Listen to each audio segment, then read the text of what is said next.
My life used to be a symphony of gray. The gray of my cubicle walls, the gray of my commute, the gray feeling that settled in my chest every single morning.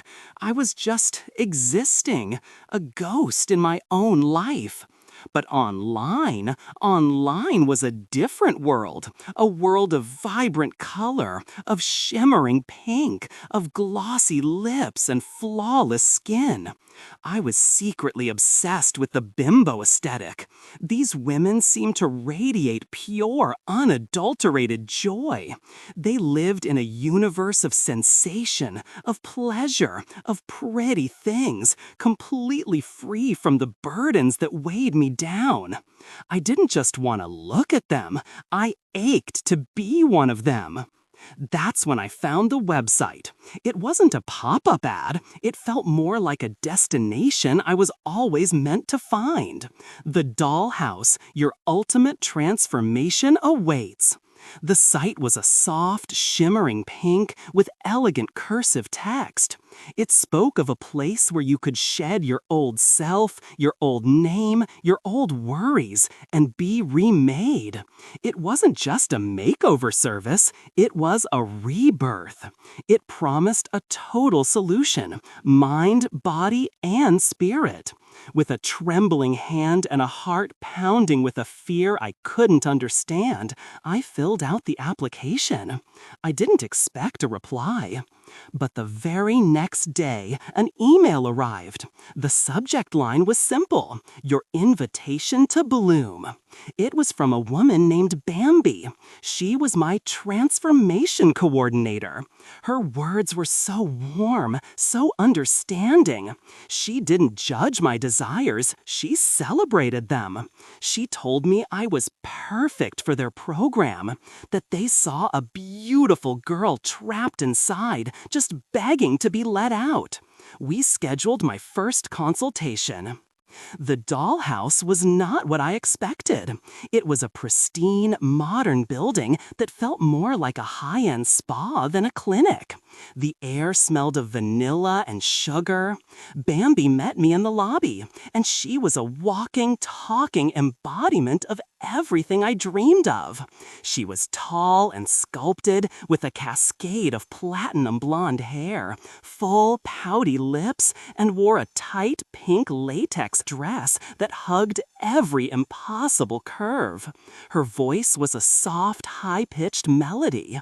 She took my hands in hers, her long pink nails gently brushing my skin. She looked into my eyes and saw right through the man I pretended to be. "Oh, sweetie," she cooed, "you've been fighting it for so long, haven't you? Carrying around all that heavy masculine energy.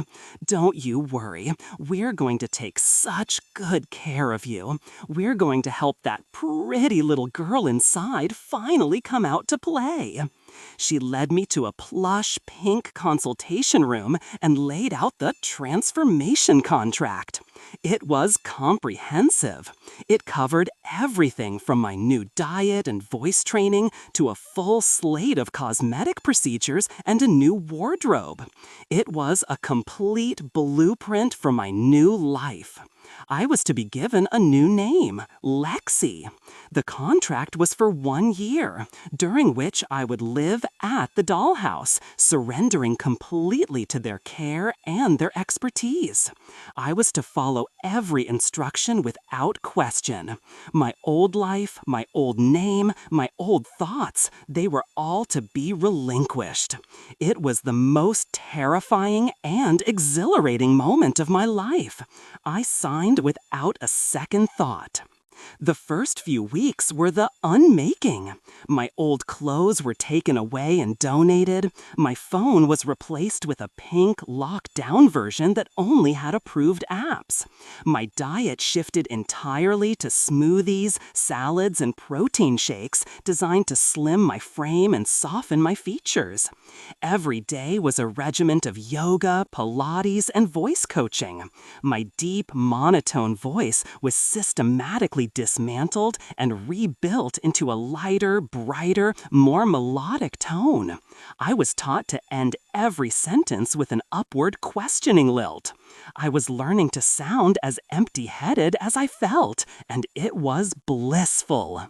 But the real change began with the physical transformation. It started subtly. Botox to smooth my brow, filler in my lips to give me a permanent, delicate pout. Then came the more intensive procedures. I was put under for what felt like a long time. I woke up different. Sore, bandaged, but different. As the bandages came off, I was introduced to my new body in a grand reveal. Bambi wheeled me in front of a huge, gold-trimmed mirror. The person staring back was a stranger, a beautiful, plastic stranger. My lips were full and glossy, my cheekbones were high and sharp, my jawline was softer, and my body was the stuff of my deepest fantasies. Large, perfectly round breast implants that strained against the surgical bra, a tiny cinched waist, and round, pronounced butt implants that gave me a dramatic, cartoonish curve. I looked like a living doll. I started to cry, but Bambi gently shushed me. No, sweetie, no sad tears, only happy tears for the beautiful girl you've become, she said, handing me a tissue. This is just the canvas. Now we paint. The next phase was about becoming the perfect glossy bimbo. My skin was kept in a state of perpetual tan and shimmer with daily spray tans and body gloss. My nails were replaced with long, sturdy acrylics in bright pinks and whites. My eyebrows were sculpted into a high, surprised arch. And my hair, my boring, mousy hair, was bleached to a brilliant platinum blonde and styled into voluminous, bouncy waves. Then came the wardrobe. My old closet was a memory. My new one was a symphony of pink, latex, and lace. Bambi taught me how to dress for my new role. Tight, bandage dresses that showed off my new curves, tiny latex shorts and crop tops that squeaked with every movement, and the shoes, always heels, open-toed platinum stilettos that forced my back to arch and my butt to pop out, making me walk with a slow, deliberate hip sway and wiggle. Walking was no longer about getting from point A to point B, it was a performance. The final and most profound part of my training was cognitive. I spent hours each day in dollification therapy. I would watch loops of vapid, happy television shows and music videos. I listened to subliminal hypnosis tracks that rewired my brain to value cuteness, obedience, and pleasure above all else. Complex thoughts, worries, and stresses began to feel like a distant, fuzzy dream. My world narrowed to a beautiful, simple focus: being pretty, being happy, and pleasing Bambi. The goal of my training, Bambi explained, was my debut, a high-end party where I would be presented to a select group of the Dollhouse's patrons as their newest, most successful creation. The night of the party, she dressed me herself. I was zipped into a stunning, skin-tight dress of fuchsia latex that gleamed under the lights. My makeup was flawless, my hair was perfect. "You're ready, Lexi," Bambi whispered, applying a final coat of glossy lipstick. "Remember your training. Smile pretty, giggle often. Your only job is to be the most beautiful, empty-headed thing in the room. Can you do that for me?"